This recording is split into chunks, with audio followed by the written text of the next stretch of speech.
नमस्कार, मैं विपिन पांडे मऊगंज न्यूज में आप सभी दर्शकों का स्वागत करता हूं। एक नंबर का इसको रामलीला में होना चाहिए, एक नंबर का नौटंकीबाज है। एक नंबर का इसको रामलीला में होना चाहिए, एक नंबर का नौटंकीबाज है। सिर्फ एक आदमी को बचाने के लिए जो है तो पूरे के पूरे जनप्रतिनिधियों की, मैं तो कहता हूं कि भाजपा के पार्षदों की सुनने को तैयार नहीं है, तो आम जनता की क्या सुनेगा ऐसा जनप्रतिनिधि? कौन सा वो है कि भाई सड़क कहीं नहीं रहेगा, उनके ऊपर चुन चुन की कार्रवाई होगी। तो वहां से गंगा जी को ले आके एक नाले में परिवर्तित कर दिए और उस नाले को गंगा बना के वहाँ आरती करा दी। ऐसे महापुरुष को हम सादर प्रणाम करते हैं। आपके द्वारा चैलेंज कर रहा हूँ, प्रदीप पटेल बौद्ध धर्म को मानते हैं और मैं उसका प्रमाण दूंगा। हाई ब्लड शुगर का मरीज हो, दिन भर में कम से कम 10 बार गोली खाता हो और दुनिया को खुद बताता है कि मुझे ब्लड शुगर है, हाई ब्लड शुगर है, मैं आपके यहाँ का लड्डू नहीं खाऊंगा, हम आपके यहाँ का ये देखिए मैं चना लेके चलता हूँ, वो आदमी ब्लड डोनेट कर रहा है, कलेक्टर साहब बगल में, और उसका ब्लड यदि जिसको चढ़ा दिया जाएगा वो तो गया बेचारा। धन्यवाद करते हैं कि आज इस पत्रकार आयोजन में आप लोग जो जिस तरह से आए हैं तो सबका धन्यवाद। और मऊगंज की इतनी समस्याएं हैं। आज 1 साल हो गया मऊगंज को जिला बने। 1 साल के अंदर माननीय विधायक जी पहले भी यही थे और जिला बनने के बाद भी यही। एक रोड बनवाए, रोड आप लोग देख रहे हैं कि आए दिन इस रोडों पे दुर्घटना हो रही है, और डिवाइडर बनवाए बीच से जो शहर के अंदर, उसमें चूना तक पुतवाने की जरूरत नहीं समझी कि इसमें चूना तक अभी आधा अधूरा है। और दूसरा सबसे बड़ा, मध्य प्रदेश सरकार की सीएस मुख्य सचिव राणा जी जो है तो सख्त आदेश दी कि मवेशी रोड पे नहीं दिखने चाहिए। मैं यहाँ से भोपाल बाई रोड जाता हूँ, हमारे मऊगंज घर के सामने आ जाइए, यहाँ जहाँ हम बैठे हैं, शाम को 200 से 250 रोड पे मवेशी मिल जाएंगे। आवारा पशुओं पे कोई ध्यान नहीं दे रहा, कागजों पे ही पूरा खेल चल रहा है। तो मेरा ये आप लोगों के द्वारा निवेदन है कि हमारे मऊगंज कलेक्टर साहब शुरू में बड़े संवेदनशील दिखे, हर मुद्दों पे लगा कि आगे बढ़ के काम करेंगे, पर आज वो भी अब उसी तरह से रम गए कि जैसे जनता के नहीं, ये सरकार के नुमाइंदे बैठे हुए हैं और उसी का काम करना है, जनता का काम नहीं करना है। अभी आपने देखा होगा कि मऊगंज में हमारे जितने भी मऊगंज विधानसभा के अंदर चौकी है, थाना है, इतने स्थानांतरण रोज हो रहे हैं। और एक भी, मैं सामान्य कास्ट की बात कर रहा हूँ, एक भी सामान्य कास्ट का आदमी किसी भी चौकी, किसी भी थाना का प्रभारी हो तो आप बताएं। विधायक जी चुन चुन के, ऐसा लगता ही नहीं कि ये भाजपा की सरकार चला रहे हैं, ये लगता है कि बहुजन समाज पार्टी का सरकार चला रहे हैं, जिससे सवर्णों को साफ करना है।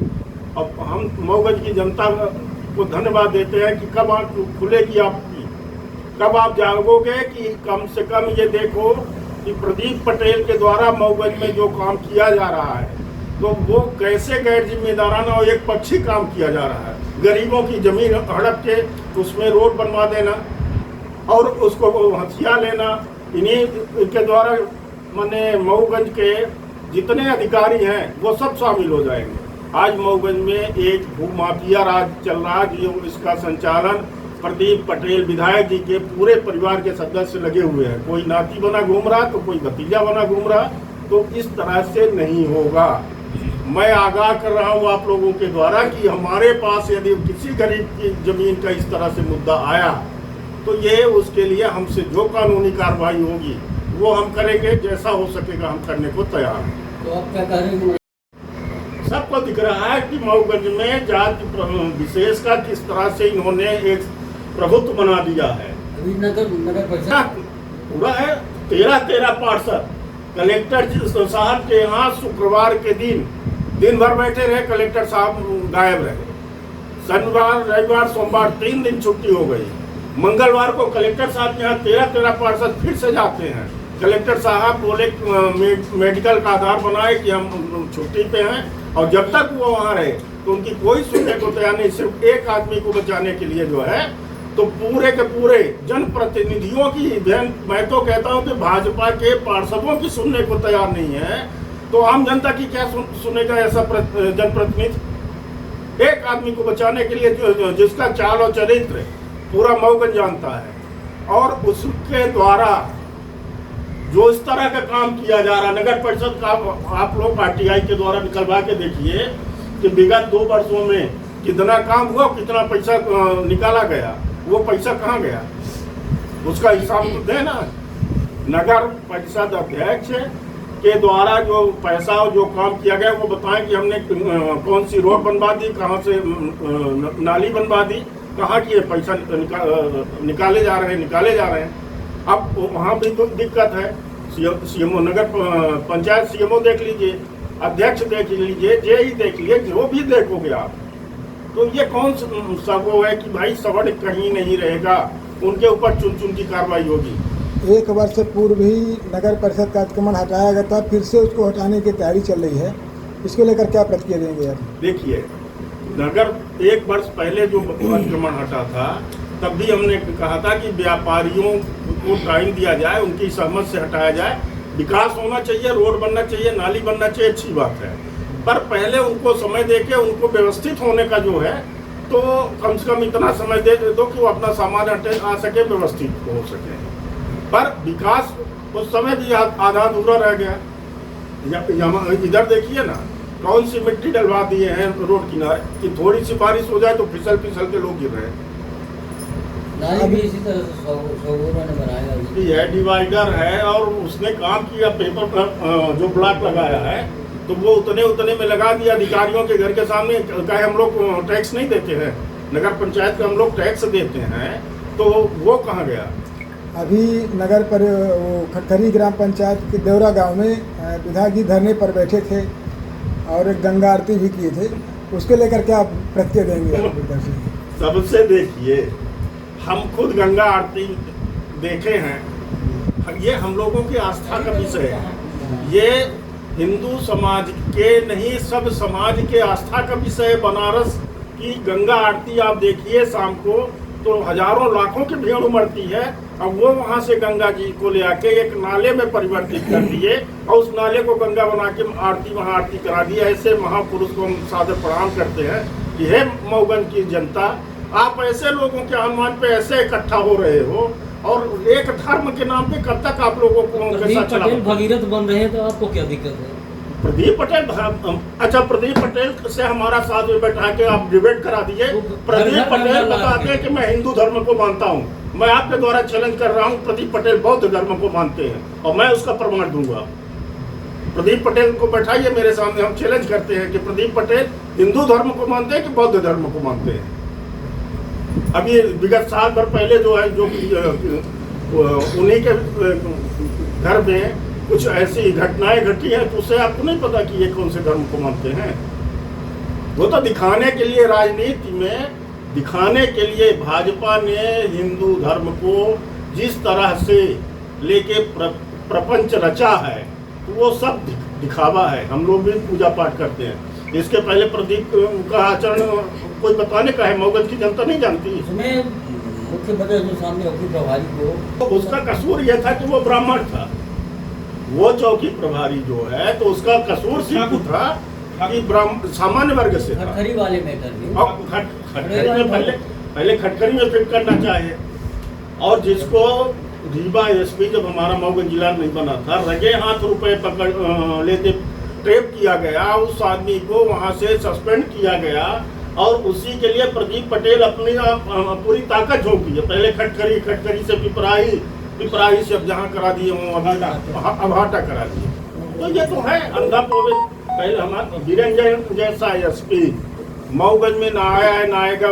बीरेन जैन गरीबों की सुनते थे, वो थे एसपी। ये तो मैडम भी वैसे चल रही है। मौजूदा पुलिस प्रशासन से कितना आप संतुष्ट हैं? क्या बिल्कुल नहीं है, दबाव में काम कर रहे हैं, एक भी संतुष्ट नहीं है। ये दबाव में जनता के हित की बात कोई काम ही नहीं कर रहे हैं। ये तो पूरे दबाव की काम चल रहा है। विधायक जी हमेशा नशे के खिलाफ में रहते हैं, इस विषय में क्या कहेंगे? ये अच्छा है, नशे के खिलाफ में रहते हैं।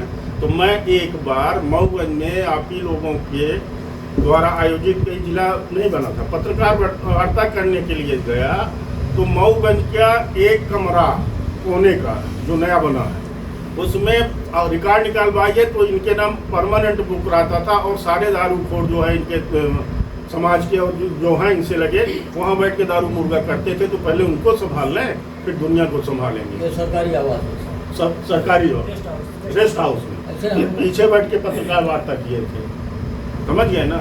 तो ये दिखावे की राजनीति और नौटंकी है इनकी।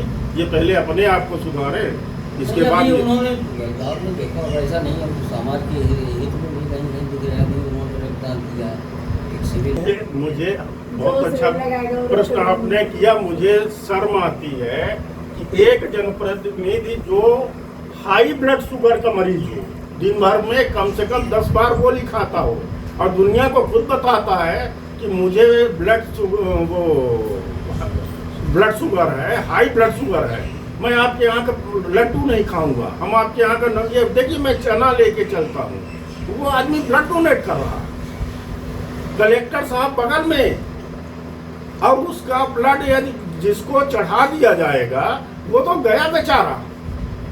और ये ब्लड सैंपल लेने वालों को क्या इतना नहीं मालूम था कि ब्लड का शुगर का पेशेंट जो है तो उसका ब्लड नहीं लिया जा सकता, उसका नहीं लिया जा सकता। ये चैलेंज है कि इसके बारे में आप लोग यूट्यूब में देख लीजिए। और उसका ब्लड वहाँ पे फोटो खिंचवाने का शौक है उसको, जनता मरे तो मरे, उससे मतलब नहीं। वसूली के लिए दबाव बनाने के लिए कहे। आप जहाँ रहते हो चाक मोड़ की दारू की दुकान में भी तो किए थे, ये था कि नहीं कि ये दुकान यहाँ जब तक नहीं हटेगी मैं यहाँ से नहीं हटूंगा, है ना। और जब पैसा पा गए वहाँ से ऐसे खिसके की दुकान वही है, अब विधायक गायब हो गए। जबकि इनकी सरकार भी है, राज्य में भी है और केंद्र में भी है, तब ये धरने में बैठते हैं, तो इसमें आप क्या कहना? ये एक नंबर का इसको रामलीला में होना चाहिए, एक नंबर का नौटंकीबाज है, इसको रामलीला में होना चाहिए। ये जनप्रतिनिधि लायक यदि कोई काम किया हो तो आप बता दो। मऊगंज में कन्या महाविद्यालय है, उसकी जरूरत है कि नहीं है? मऊगंज में आज एक भी हमारी बच्चियां जो है, मैं अपने चुनाव में भी यही कहता रहा कि मऊगंज में आज सबसे ज्यादा जरूरत है तो हमारी बहन बेटियों को सुरक्षित रूप से पढ़ने के लिए। अब एक कन्या महाविद्यालय का निर्माण इन्होंने नहीं करवा पाया। एक ला कॉलेज है वो भी, और ला कॉलेज अभी आप लोगों के देखते देखते ला कॉलेज की मान्यता समाप्त हो गई, और जिसमें ला कॉलेज खुलनी थी वो कलेक्टर एसपी सबकी ऑफिस बन गई। तो शिक्षा का तो ये है, यदि स्वर्गीय रामधनी मिश्रा जी पूर्व विधायक कॉलेज न बनवाए होते तो आज भी मऊगंज के लड़के शिक्षा के लिए तरस रहे होते। शासन प्रशासन द्वारा एक अधूरा काम उनसे छूट गया तो आज तक पूरा नहीं हुआ। मऊगंज में कन्या महाविद्यालय की अति आवश्यकता है, पर कोई ध्यान, क्योंकि उसमें इनका ध्यान नहीं जाएगा, उनको वहाँ से इनको थोड़ी कुछ मिलने वाला है। बस